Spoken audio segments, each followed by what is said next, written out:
Dans l'aurore d'un nouveau jour, Dieu nous appelle à rompre les chaînes et partager notre pain quotidien. La bonne nouvelle, tendre sa main à la famille et ouvrir son cœur à l'étranger.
Naaman, chef de l'armée du roi de Syrie, jouissait de la faveur de son maître et d'une grande considération, car c'était par lui que l'Éternel avait délivré les Syriens. Mais cet homme fort et vaillant était lépreux. Or, les Syriens étaient sortis par troupes, et ils avaient amené captive une petite fille du pays d'Israël qui était au service de la femme de Naaman. Et elle dit à sa maîtresse, « Oh, si mon Dieu, mon Seigneur, était auprès du prophète qui est à Samarie, le prophète le guérirait de sa lèpre. » Naaman alla dire à son maître, « La jeune fille du pays d'Israël a parlé de telle et de telle manière. » Et le roi du Syrie dit, « Va, rends-toi à Samarie, et j'enverrai une lettre au roi d'Israël. » Il partit, prenant avec lui 10 talents d'or, 6000 cycles d'or et 10 vêtements de rechange. Il porta au roi d'Israël la lettre où il était dit, « Maintenant, quand cette lettre te sera parvenue, tu sauras que je t'envoie Naaman, mon serviteur, afin que tu le guérisses de sa lèpre. » Après avoir lu la lettre, le roi d'Israël déchira ses vêtements et il dit, « Suis-je Dieu pour faire mourir ou pour faire vivre? Pour qu'il s'adresse à moi afin que je guérisse un homme de sa lèpre? Sachez donc et comprenez qu'il cherche une occasion de dispute avec moi. » Lorsqu'Élisée, homme de Dieu, apprit que le roi d'Israël avait déchiré ses vêtements, il envoya dire au roi, « Pourquoi as-tu déchiré tes vêtements? Laisse-le venir à moi, et il saura qu'il y a un prophète en Israël. » Naaman vint avec ses chevaux et son char, et il s'arrêta à la porte de la maison d'Élisée. Élisée lui fit dire par un messager, « Va et lave-toi 7 fois dans le Jourdain. Ta chair deviendra saine et tu seras pur. » Naaman fut irrité, et il s'en alla en disant, « Voici, je me disais, il sortira, viendra vers moi, il se présentera lui-même, et il invoquera le nom de l'Éternel, son Dieu. Il agitera sa main au-dessus et guérira le lépreux.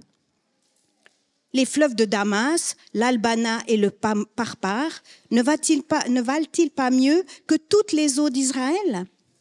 Ne pourrais-je pas m'y laver et devenir pur? » Et il s'en retournait et partait avec fureur.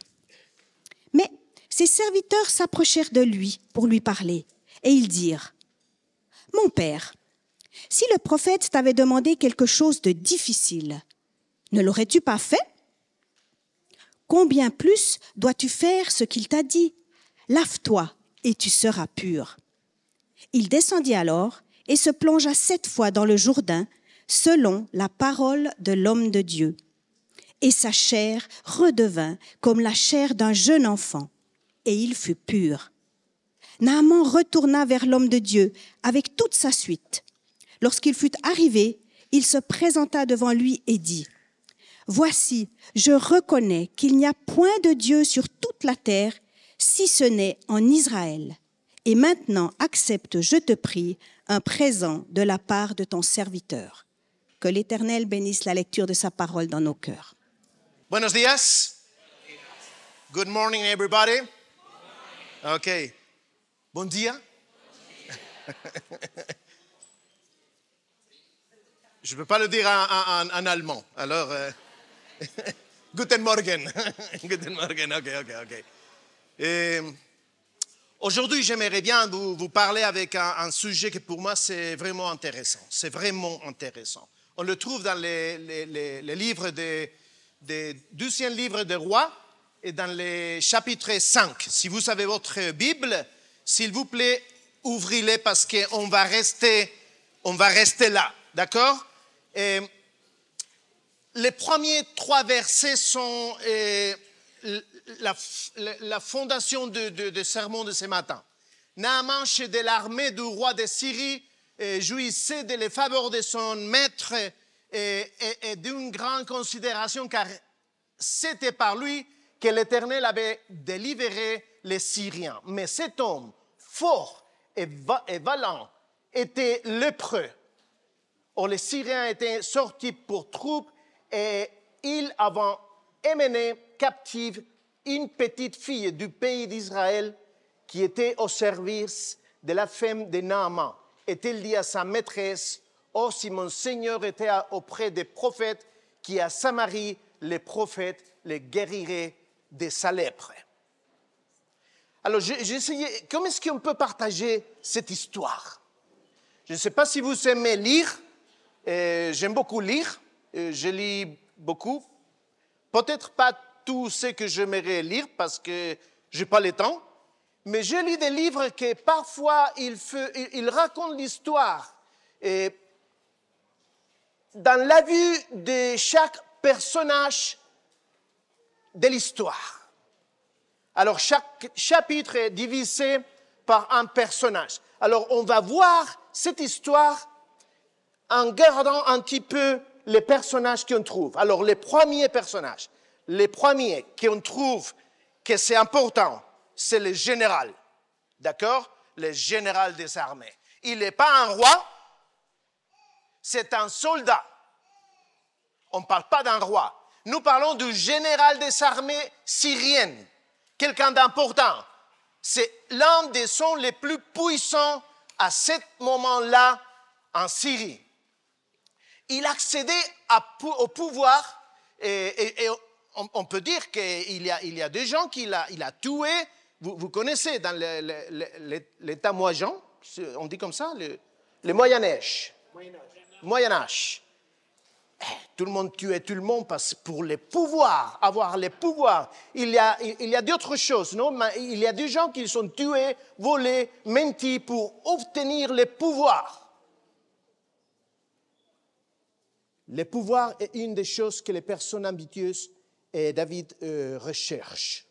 Pas seulement le pouvoir, hein? On peut parler aussi de l'argent, on peut parler aussi de sexe, la pornographie aujourd'hui, c'est terrible. Mais il faut admettre que le pouvoir dont disposait Naaman, ce n'était pas un cadeau. Il n'avait pas reçu comme un cadeau. C'est parfois, vous savez, de filles, de gens qui ont construit un empire. Le père, il est mort. Ils ont commencé à gérer tout. Mais c'était un cadeau. Ils n'ont rien fait. Ils ont trouvé. Mais pour Naaman, ce n'était pas un cadeau.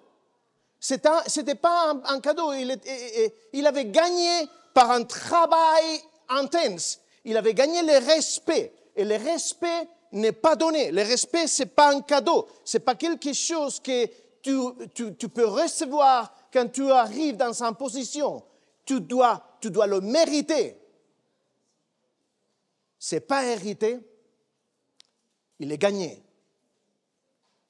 Il avait combattu aux côtés de ces hommes. Il avait lutté à côté d'eux sur les champs de bataille et il avait gagné le respect. C'était un homme de respect.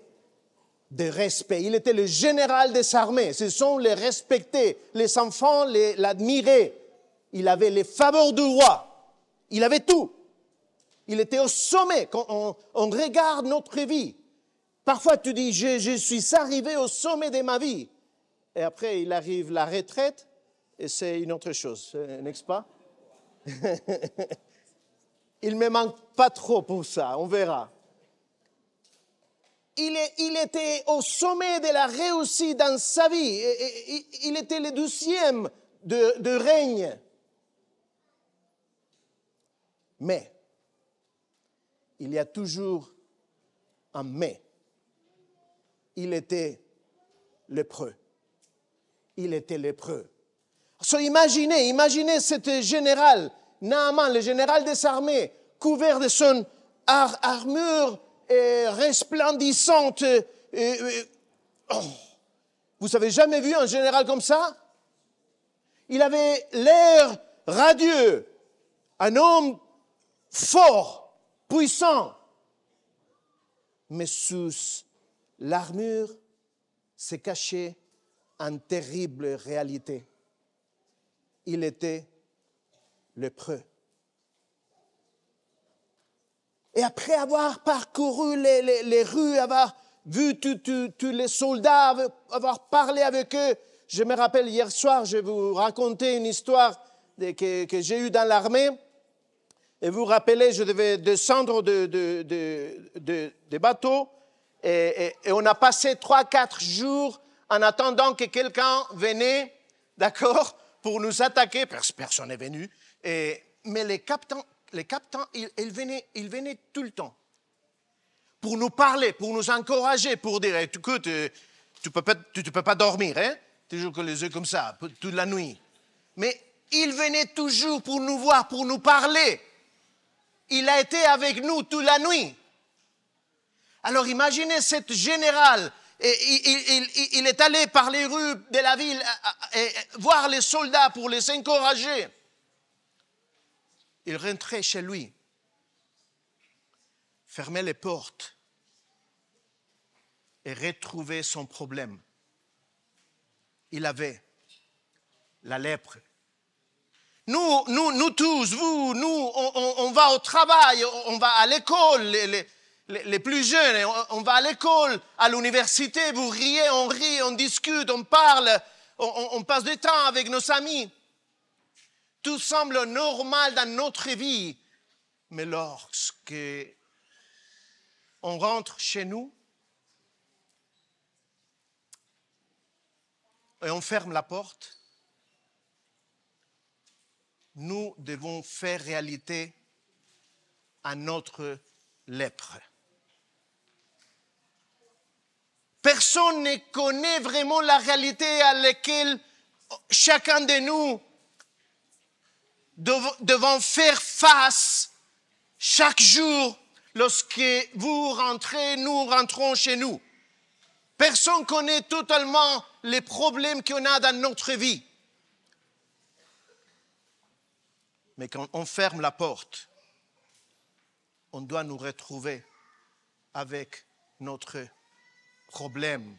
Alors imaginez Naaman des sentiments contradictoires, et puissants et acclamés, faibles et misérables, tous les deux au même temps. Comment est possible pour lui, un homme aussi puissant, comment il est possible que je sois si puissant que je puisse vaincre une armée et changer les cours d'une autre nation? Mais je suis incapable de sauver ma propre vie. Puissant et faible. Et je me fais des questions. Combien de gens savaient que Naaman était lépreux? Pas beaucoup. Peut-être quelqu'un savait. Les rois, ils savaient, mais pas beaucoup même. Peut-être sa famille, et sa femme, mais la petite fille, elle a connu qu'il était lépreux. Mais peut-être pas beaucoup de gens, ils savaient. Chut, il faut rien dire avec la lèpre qu'on a. Parce que si quelqu'un sait, si quelqu'un connaît ma lèpre, ils cesseront de me suivre au combat. Ils ne me salueront plus et je vais perdre mon respect, mon statut, mon pouvoir. Alors, à le stress de la lèpre, il faut ajouter le stress de devoir cacher son problème. Il faut le cacher. Personne ne doit le savoir. Et Naaman a cherché des réponses. Et les puissants, les grands, tout le monde, les faibles, les vulnérables, tout le monde peut être touché par la fragilité de la vie. Toi et moi, tout le monde. Alors il a cherché du soutien, quelqu'un, un libérateur, un sauveur. Il a cherché. Il n'a pas trouvé. Ça, c'est le général. Mais si on arrive à la servante, à la petite fille sans nom, et c'est intéressant parce que dans la Bible, les noms, c'est vraiment intéressant. Je me rappelle, j'ai passé 2 ans aux États-Unis Et je crois que jamais ils ont écrit mon nom correctement. Seulement 12 ans. Comment tu t'appelles? Jonathan. D'accord. Pas d'H. D'accord. Ils n'ont pas mis l'H après la T, mais ils l'ont mis après la G. Non, je dis pas d'H. Ah, d'accord. Alors, après l'A, après les 1. Mais ils ont mis l'H partout. Non, il n'a pas d'H. Il n'arrivait pas à comprendre que mon nom, il n'avait pas d'H. Et Jonathan, les noms, c'est important. C'est important. Tout le monde est content du nom, est fier de son nom.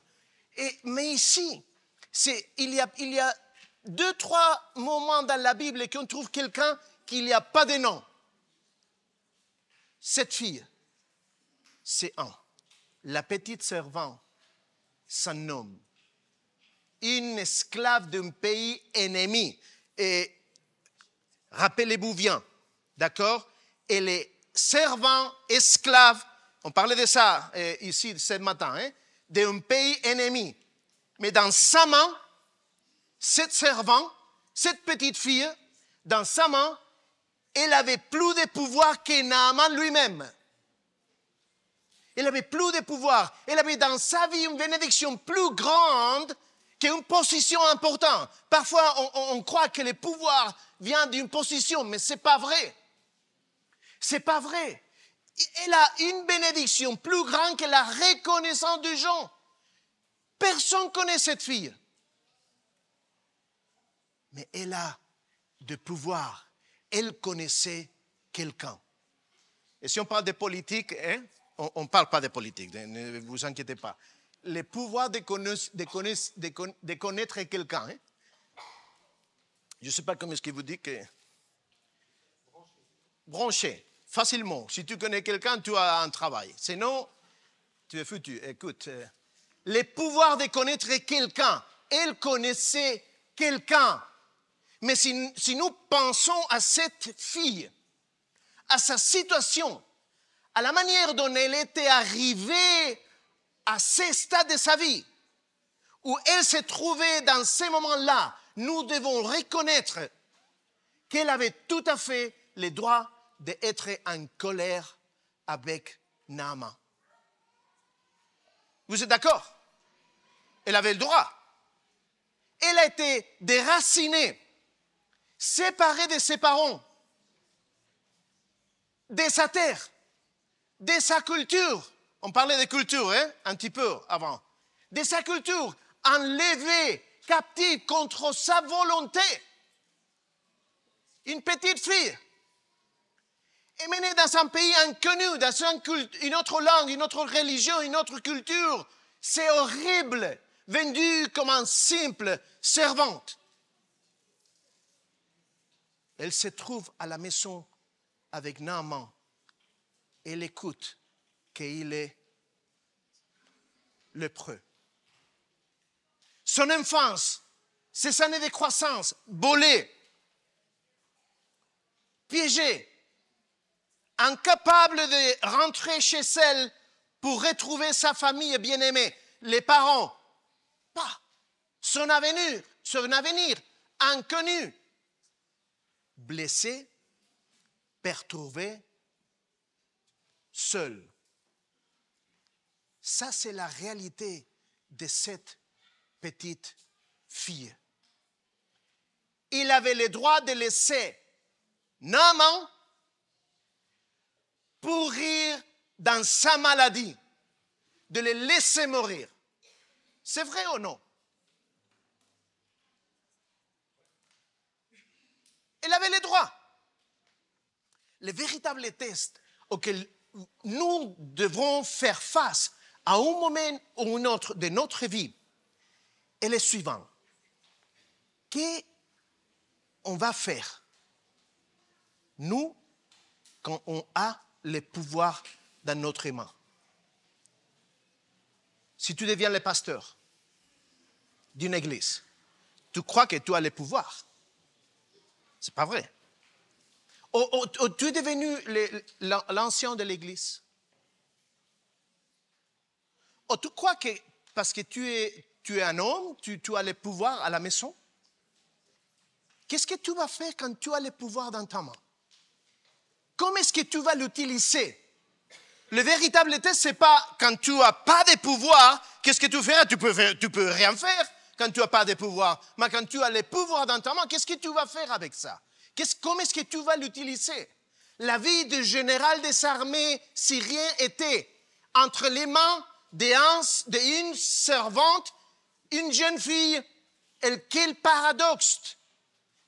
Cet servant que Naaman avait pris était la personne qui avait ou connaissait les remèdes pour sa maladie.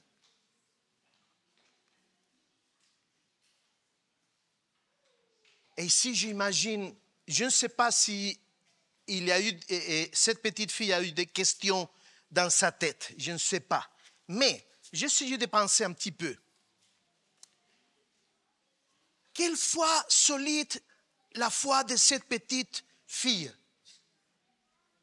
Quoi qu'il arrive, j'imagine qu'elle a dû penser, quoi qu'il arrive dans ma vie, et on a vécu, nous tous, des moments dans notre vie que peut-être la foi, elle a été un petit peu, ouf, je ne sais pas si je continue, si je peux continuer avec ma foi ou pas.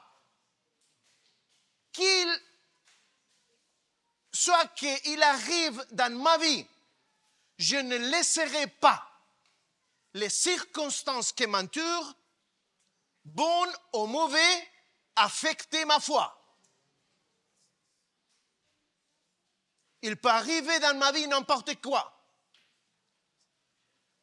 Foi solide.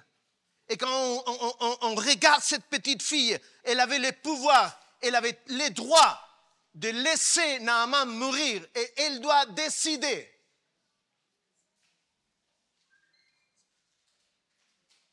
Est-ce que je veux aider l'homme qui me retient prisonnière, esclave? C'est l'homme qui a fait que je me trouve dans cette position dans ma vie. Ou vais-je rester silencieuse? Je vais m'asseoir tranquillement et je vais le regarder mourir. Ha! Et vous savez comme est la lèpre. Tu commences à perdre des petits morceaux de ton corps. Le nez, les doigts, ils commencent à... Elle pouvait rester, voir comme Naaman, petit à petit, désintégrer. Qu'est-ce que je vais faire? Et ça, si vous rappelez rien d'autre que dans cet matin, s'il vous plaît, ça, vous devez le retenir. Nous ne méritons pas la bénédiction que nous refusons à la personne que nous détestons. Nous ne méritons pas la bénédiction que nous refusons à la personne que nous détestons. Je ne le répète pas. J'espère que vous avez bien compris. Vous devez apprendre la miséricorde. La miséricorde, si vous voulez vraiment être puissant. On croit qu'être miséricorde, c'est pour les faibles. Jésus a été miséricordieuse. Et la jeune fille, elle décide.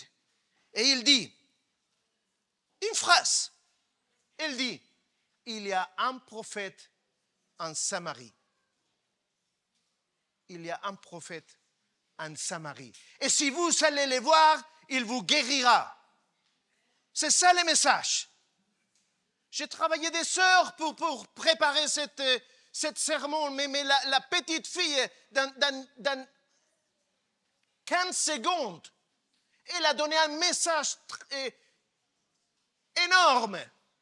Il y a un prophète en Samarie et si vous allez le voir, il vous guérira. Quel travail dans l'ombre ont fait les parents. Est-ce que vous êtes des parents ici? Il y a des parents ici. J'ai 2 filles. C'est pas facile d'éduquer. C'est pas facile, pas du tout. Rien n'est dit sur cette événement, 7 versets, rien n'est dit sur les parents. Les parents, on ne sait rien d'eux. Mais ils ont certainement joué un rôle énorme dans l'éducation de cet enfant. Il y a un prophète en Samarie. Cette petite fille, elle connaissait déjà la religion, elle connaissait les prophètes. Il croyait dans les prophètes. Et moi, je vous fais une question aujourd'hui. Est-ce que vous trouvez des amis ou quelqu'un dans votre travail et vous avez la possibilité de dire, il y a un pasteur dans mon église?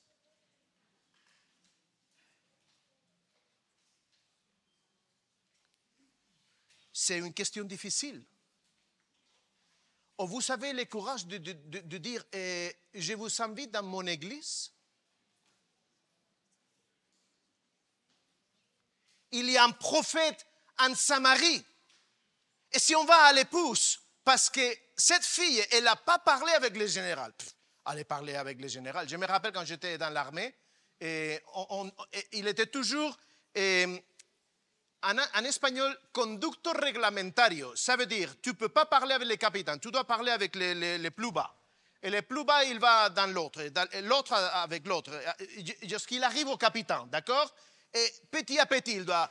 Cette petite fille, il n'avait pas la possibilité d'aller parler avec le général, mais elle travaillait pour l'épouse. Elle pouvait montrer l'épouse son caractère, la personnalité. Et d'une manière ou d'autre, on ne peut pas savoir comment la jeune femme a gagné une crédibilité auprès de sa maîtresse. Cette petite fille devait être un diamant. Au point que celle-ci a cru à son témoignage. C'est la femme du général qui a cru cette petite fille. Cette petite fille, il vient. Imaginez, moi je suis le malade, une petite fille vient parler avec ma femme, elle dit, écoute, je sais comment ton mari il peut être guéri. Mais tu es fou.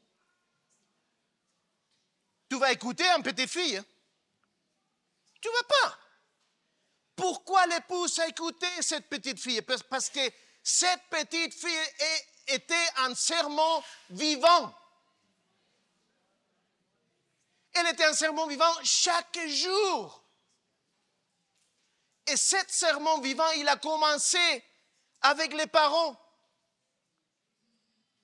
qui l'ont appris des dieux, des prophètes, la foi. Et la femme du général, elle a décidé, je dois dire ça à mon mari. Je dois partager. Elle m'a dit, je dois partager. L'exemple, peut-être qu'en observant la qualité du travail de la jeune fille, son caractère, sa façon de parler, son attitude et ses actions, sa confiance en cette jeune étrangère s'est accentuée. Est-ce que quelqu'un vous a jamais dit, après de vous connaître un petit peu, il vous a jamais dit, tu es différent. Ils n'ont jamais fait la question, qu'est-ce que tu crois? Parce que tu es différent. Est-ce que nous, on est des serments vivants dans notre vie? Que les gens, ils peuvent voir en nous quelque chose de différent? Et si on retourne à la servante, malgré la douleur et les traumatismes subis par la jeune fille, à une âge tendre, au lieu de la haine, elle a choisi l'amour. Je ne sais pas si vous savez quelqu'un dans votre vie que vous ne voulez pas voir. S'il y a quelqu'un dans votre vie qui a fait beaucoup de mal dans votre vie, au lieu de l'haine, il a choisi l'amour, le pardon de ses ravisseurs, la compassion, la guérison, au lieu de rechercher la justice personnelle ou la vengeance. Elle a choisi la grâce. Elle a partagé la grâce de Dieu avec la femme de Naaman, la grâce de la guérison. Leur action reflétait les paroles de pardon et de grâce de Jésus. Et vous vous rappelez que Dieu, il a dit à Matthieu Matthieu 5, il a dit, mais moi je vous dis, aimez vos ennemis. Mais cette petite fille, elle n'avait pas écouté ça de Jésus. Parce que l'histoire, on la retrouve dans l'Ancien Testament, elle n'avait pas écouté ça, mais elle avait compris déjà les secrets de vrai amour. Aimez vos ennemis. Et quel message! Oh, si mon Seigneur était auprès du prophète qui est à Samarie, le prophète les guérirait de sa lèpre. Quel message! Théologie profonde. Elle a partagé le message avec une foi enfantine, petite. Le peu qu'elle savait, tout ce qu'elle savait de Dieu à lequel elle croyait, ce qu'elle avait entendu, appris, récité, répété, tout ça. Naaman et sa femme ont cru à ces messages simples. Parfois, les messages, ils ne doivent pas être wow. Parfois, les messages les plus simples, c'est les messages que cette personne a besoin de sentir, d'écouter. Le Saint-Esprit a touché le cœur à travers ces paroles simples. Dans son message, il n'y avait pas de doute. Et parfois, nous, on dit, je ne veux pas partager avec mes copains de travail parce que qu'est-ce qu'ils vont penser de moi? Il n'y avait pas de doute. Nous, comme des adultes, on a des doutes pour tout. Et si on pense un petit peu les guérisons que nous, dans l'histoire d'Israël, à ces moments-là, avaient été expérimentées par des Juifs, seulement des Juifs. Est-ce que les miracles pouvaient fonctionner avec un paysan étranger? Est-ce que ça peut fonctionner? Lui, il ne fait pas partie de l'alliance avec Dieu et c'est un général de l'armée ennemi du peuple de Dieu. Est-ce que ça peut fonctionner, un étranger, un lépreux, un impur? Tout le contraire que ce qu'elle avait vu en Israël. Est-ce que ça peut fonctionner? Elle n'a pas pensé à ça. Elle était sûre qu'il est beau de voir de cette jeune fille considérer les gens comme des individus égaux. Au lieu de voir la couleur, la race, la nationalité ou la religion, tout égaux. Et ici, on a des gens qui viennent peut-être de l'Amérique, non? Je ne sais pas, parce que si vous allez à l'église qui parle l'anglais, non? Combien de gens ici parlent anglais? On va à l'église qui parle anglais. Thank you. God bless you. Et combien à l'église française, francophone? Et combien à l'église hispanique? Et combien à l'église portugaise? D'accord. Et je n'ai pas oublié Vivo. Hein? Vivo, je sais que Vivo, c'est dans quelque part. Vivo, d'accord. Bien, Vivo. Mais je me reviens vous dire une chose. Aux cieux, il n'y aura pas d'église hispanique. Il n'y aura pas d'église anglophone. Il n'y aura pas d'église francophone. Il n'y aura pas d'église portugaise. Vous savez ça, right? Vous savez ça, hein? On doit nous voir tous égaux parce que les cieux, la salut, la grâce est la même pour moi que je suis blanc, sans cheveux, avec les yeux bleus, que pour vous tous. Et cette petite fille avait déjà compris. Pas de couleur, pas de culture. La culture ne peut pas nous séparer. On doit utiliser les points forts de la culture pour être plus proche. Parce que Jésus, elle aime bien tous. n'importe quelle culture, quelle couleur, quelle race, quelle langue.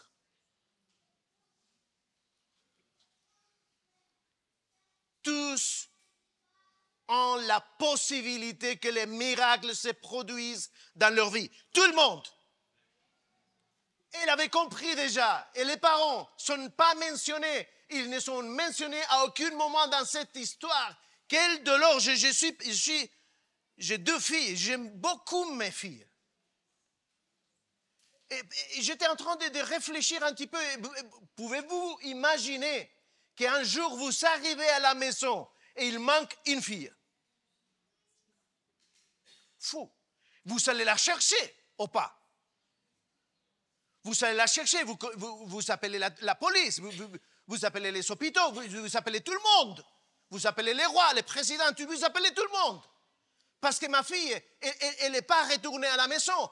On essaye de penser aux souffrances des parents. On ne nous décrit pas la douleur déchirante de la famille face à la disparition de la fille. On nous explique directement ce qui arrive à cette fille après qu'elle a été enlevée, mais on ne dit rien des parents. Et je crois qu'il ne dit rien, car les protagonistes des parents ne récitent pas dans la douleur qu'ils ont ressentie par la disparition de leur fille, mais dans le travail qu'ils ont accompli pour l'élever. La façon dans laquelle ils ont la possibilité de parler avec ces petites filles de Dieu. Et après, on doit les laisser dans les mains de Dieu.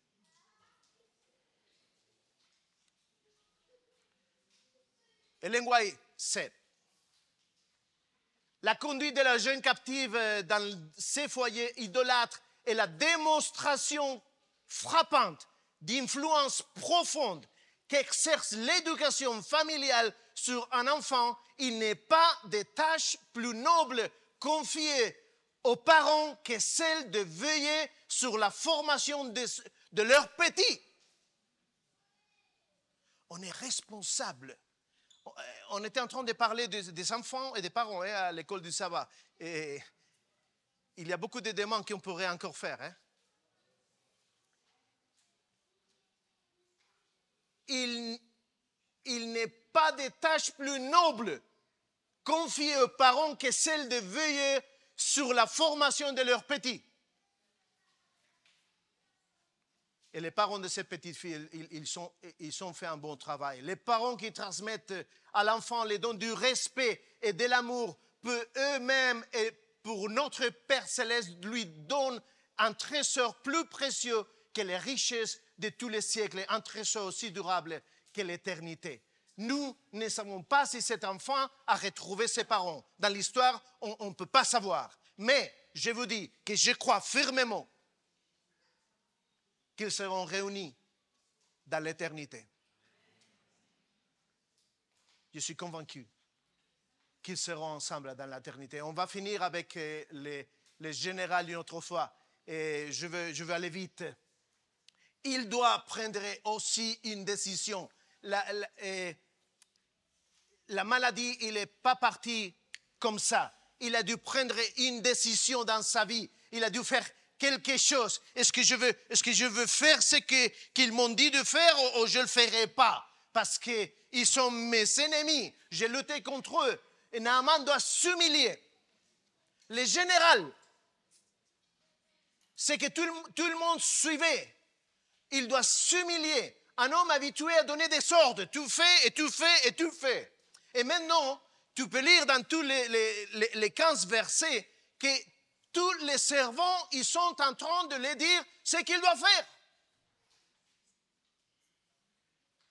Il est allé voir les prophètes. Et qu'est-ce qu'il a fait, les prophètes? Il a resté dans la maison, il a envoyé qui? Les servants. Et le servant l'a dit à Naaman. Naaman, il s'est fâché, mais c'est incroyable. Alors, je ne le ferai pas. Qui parle avec Naaman après sa réaction? Ses servants. mais écoute, pourquoi tu ne fais pas? Il a dû s'humilier. Cet homme qui était habitué à donner des ordres, il doit les prendre. Il doit décider, je dois m'humilier avant que je puisse être guéri. Et qu'est-ce qu'on fait dans notre vie? Est-ce qu'on a appris à nous humilier devant Jésus pour être guéri?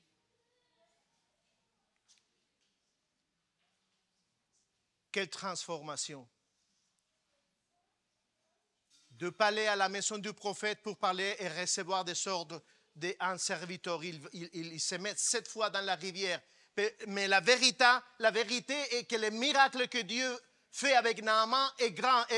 Et la plupart du temps, nous, on reste au fait qu'il a été guéri après avoir plongé 7 fois dans la rivière. Mais pour moi, ça, ce n'est pas le plus important. Pour moi, ce n'est pas la guérison de sa santé. Pour moi, ce n'est pas le plus grand miracle. Qu'est-ce que Dieu essaie de purifier chez Naaman? Sa lèpre au son cœur.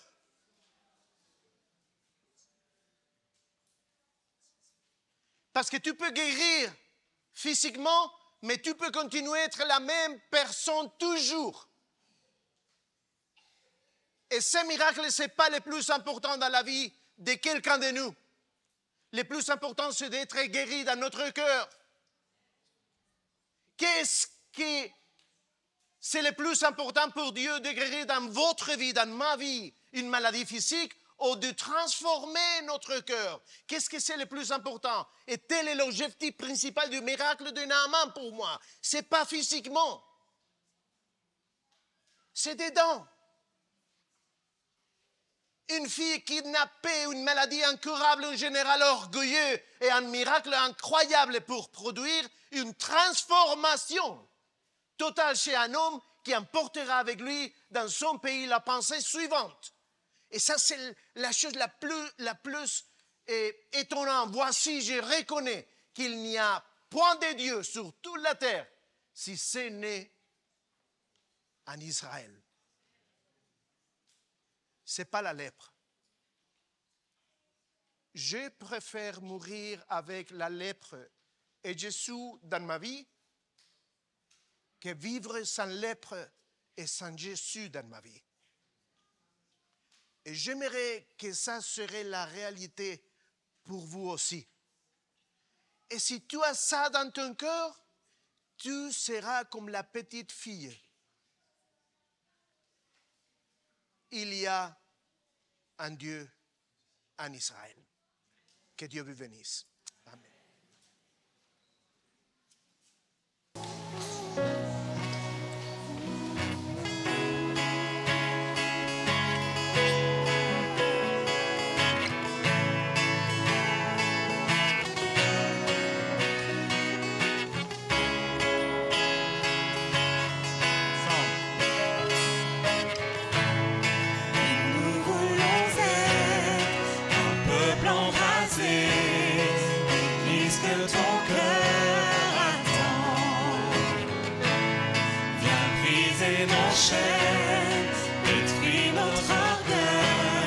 Seigneur, fais-le maintenant.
Dios y Padre que estás en los altos cielos.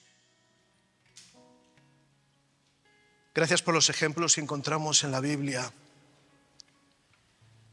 que nos ayudan a ver la importancia que tienen los padres en la educación de sus hijos. La importancia de que esa educación vaya guiada a que te conozcan a ti, a que se enamoren de ti, a que no haya nada más importante en sus vidas que tú. Ayúdanos a hacer esa labor de la mejor manera posible, Señor. Que nuestros hijos sean un ejemplo. Que sean un ejemplo porque te tienen a ti en su corazón. Porque caminan contigo. Porque eres el líder que quieren en sus vidas. Y porque encuentran en ti la solución a un mundo que se está cayendo en pedazos. Ayuda a las iglesias que están aquí representadas, cada uno con su identidad, con su cultura, con su idioma, pero que no olvidemos nunca que tú nos unes a todos. Que seamos capaces de vivir la eternidad desde ya. Y eso será posible teniéndote a ti en nuestros corazones. Te ruego que tú perdones nuestras faltas. En el nombre de tu Hijo amado Jesús. Amén. Jehová te bendiga y te guarde. Jehová haga resplandecer su rostro sobre ti y tenga de ti misericordia. Jehová alce sobre ti su rostro y ponga en ti paz. Así invocarán mi nombre sobre los hijos de Israel y yo los bendeciré. May the Lord bless and keep you. May the Lord make his face shine upon you and be gracious unto you. May the Lord lift up his countenance upon you and grant you peace, everlasting peace in your life. Amen. Amén. Que o Senhor te proteja, que o Senhor te mostre o seu rosto acolhedor e te trate com bondade, que o Senhor olhe para ti e te conceda a paz. Que l'Éternel te bénisse et qu'il te garde. Que l'Éternel fasse luire sa face sur toi et qu'il t'accorde sa grâce. Que l'Éternel tourne sa face vers toi et qu'il te donne la paix. Да благословит тебя Господь и сохранит тебя. Да презрит на тебя Господь светлым лицом своим и помилует тебя. Да обратит Господь лицо свое на тебя и даст тебе мир. Аминь. Amen.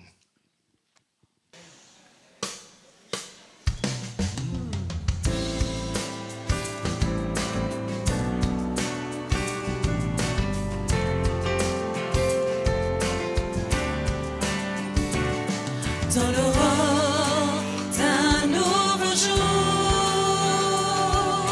Dieu nous appelle à rompre les chaînes et partager notre pain quotidien. La bonne nouvelle, tendre la main à la famille et ouvrir son cœur à l'étranger.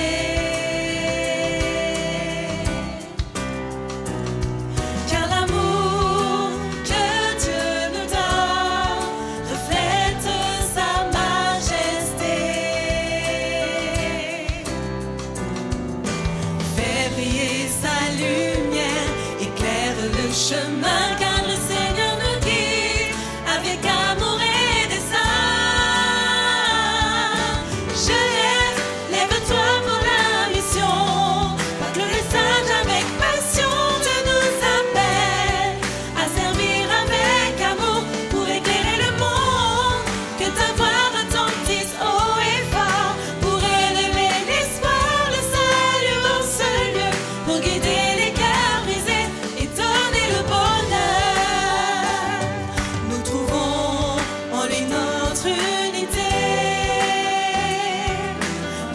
diversité.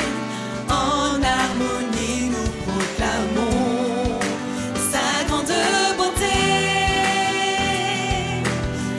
Avec ferveur, ouvrons nos bras pour déclarer à tous les peuples ce qu'il a fait pour nous. Que l'amour du Christ soit notre unique identité. Porte-moi sa lumière, éclaire le chemin, car le Seigneur te guide avec amour et dessein. Je lève-toi pour la mission, porte le message avec passion. Dieu nous appelle à servir avec amour pour éclairer le monde. Que ta voix retentisse haut et fort pour révéler l'espoir, le salut en ce lieu, pour guider les cœurs brisés et donner le bon. Je lève-toi pour la mission, porte le message avec passion. Dieu nous appelle à servir avec amour pour éclairer le monde. Que ta voix retentisse haut et fort pour révéler l'espoir, le salut en ce lieu, pour guider les cœurs brisés et donner le bonheur.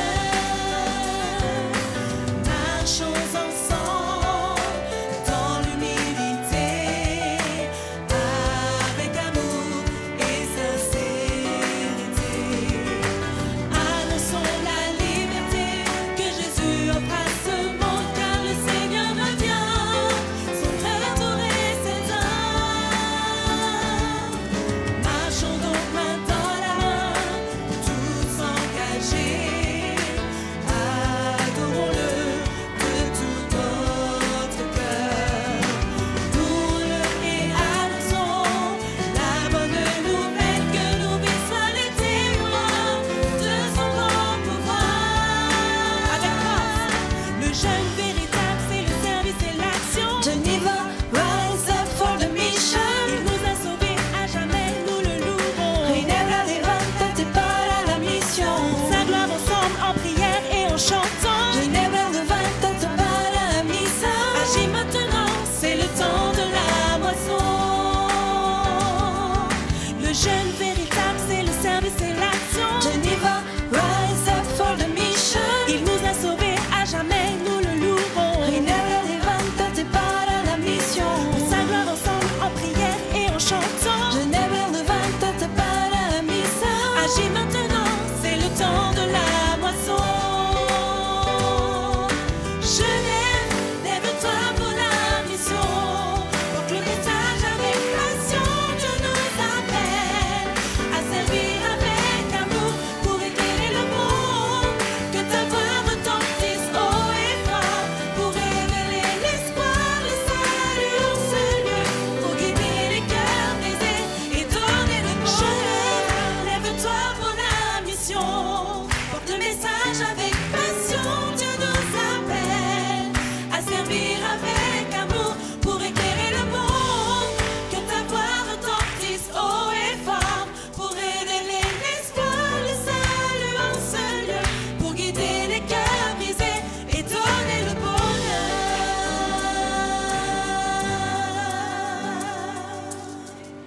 Amen.